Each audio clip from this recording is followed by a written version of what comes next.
ಕನ್ನಡ ಕಿರುತೆರೆಯ ರಾಜಾರಾಣಿ, ಹೂಮಳೆ, ಲಕ್ಷ್ಮೀ ನಿವಾಸ ಸೀರಿಯಲ್ಗಳಲ್ಲಿ ನಟಿಸಿರುವ ನಟಿ ಚಂದನಾ ಅನಂತಕೃಷ್ಣ. ಈ ವರ್ಷ ನಟಿ ಚಂದನಾ ಅನಂತಕೃಷ್ಣ ಪ್ರತ್ಯಕ್ಷ್ ಅವರ ವಿವಾಹ ಮಹೋತ್ಸವ ಅದ್ದೂರಿಯಾಗಿ ನೆರವೇರಿತ್ತು. ಸ್ಯಾಂಡಲ್ವುಡ್ನಲ್ಲಿ ಜನಪ್ರಿಯತೆ ಪಡೆದಿದ್ದ ನಟ ಉದಯ್ ಉತ್ತಿನಗದ್ದೆ ಅವರ ಪುತ್ರ ಪ್ರತ್ಯಕ್ಷ್ ನಟನೆಯಿಂದ ದೂರ ಸರಿದ ಮೇಲೆ ಉದಯ್ ಡಿಜಿಟಲ್ ಫೋಟೋ ಲ್ಯಾಬ್ ಆರಂಭಿಸಿದರು. ಉದಯ್ ಉತ್ತಿನಗದ್ದೆ ತಂದೆಯ ನಿಧನದ ನಂತರ ಉದಯ್ ಡಿಜಿಟಲ್ ಫೋಟೋ ಲ್ಯಾಬ್ ವ್ಯವಹಾರಗಳನ್ನು ಮುಂದುವರೆಸಿಕೊಂಡು ಹೋಗುತ್ತಿದ್ದಾರೆ ಪ್ರತ್ಯಕ್ಷ್.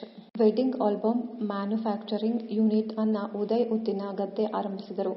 ಈಗ ಅದರ ಜವಾಬ್ದಾರಿ ಹೊತ್ತಿದ್ದಾರೆ ಪ್ರತ್ಯಕ್ಷ್. ಕೆಪಿಎ ಇಂದ ಬರುವ ಫೋಟೋಗ್ರಫಿ ಹಾಗೂ ಇಂಡಿಪೆಂಡೆಂಟ್ ಫೋಟೋಗ್ರಾಫರ್ ಫೈಲ್ಸ್ ಕಳುಹಿಸುತ್ತಿದ್ದರೆ ಆಲ್ಬಮ್ ತಯಾರಿಸುವ ಜವಾಬ್ದಾರಿ ಉದಯ್ ಅವರು ಆರಂಭಿಸಿದ ಯೂನಿಟ್ನದು.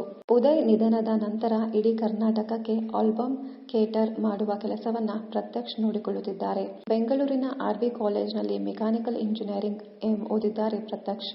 ಜೂನ್ 6, 1998ರಂದು ಬೆಂಗಳೂರಿನಲ್ಲಿ ಜನಿಸಿದವರು ಪ್ರತ್ಯಕ್ಷ್. ಇವರ ತಂದೆ ನಟ ಉದಯ್ ಉತ್ತಿನಗದ್ದೆ, ತಾಯಿ ನಟಿ ಲಲಿತಾಂಜಲಿ. ಜೂನ್ 26, 1999ರಂದು ತುಮಕೂರಿನಲ್ಲಿ ಜನಿಸಿದವರು ಚಂದನಾ ಅನಂತಕೃಷ್ಣ. ಚಂದನಾ ಅನಂತಕೃಷ್ಣ ಹಾಗೂ ಪ್ರತ್ಯಕ್ಷ್ ಮಧ್ಯ ಸರಿಯಾಗಿ 1 ವರ್ಷ ಅಂತರವಿದೆ. ಪ್ರತ್ಯಕ್ಷಗಿಂತ ಚಂದನಾ ಅನಂತಕೃಷ್ಣ 1 ವರ್ಷ ಚಿಕ್ಕವರು. ಇನ್ನಷ್ಟು ಕನ್ನಡ ಧಾರಾವಾಹಿ, ಸಿನಿಮಾ ಹಾಗೂ ಇನ್ನಿತರ ನ್ಯೂಸ್ ಅಪ್ಡೇಟ್ಸ್ಗಾಗಿ ಚಾನೆಲ್ ಅನ್ನು ಸಬ್ಸ್ಕ್ರೈಬ್ ಮಾಡಿ. Thank you.